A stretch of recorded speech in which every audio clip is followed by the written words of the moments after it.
basezeranye kuba uyu mugore yemeje kubana na Niyo Bosco.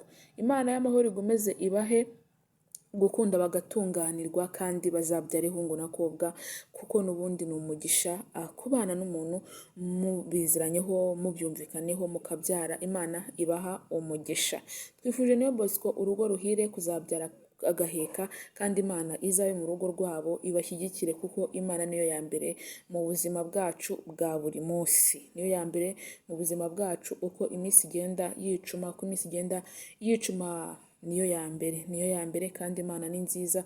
Buriya ijya ibana natwe mu bihe bigoye cyangwa mu bihe bindi ikabana natwe. Reka muri aha ngaha rero nifuriza uyu muryango kuzunguka undi muryango mwinshi, kandi Imana izabahe kubyara. Hari bimwe benshi batabyumva, ariko Imana niyo ya mbere ishyigikira abantu, mukabyumva cyangwa mukabireka, ariko Imana ya mbere iyo ihari byose biragenda.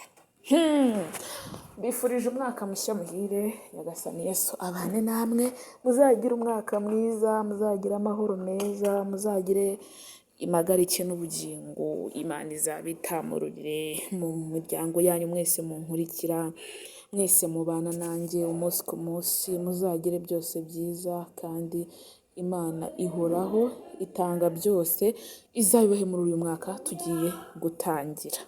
Ngayo nguko, ndabakunda cyane. Amahoro, amafaranga, ubumuntu, umutekano, umugisha, kubyara mukunguka, ingo zanyu zikabaho neza, nibyo mbifurije.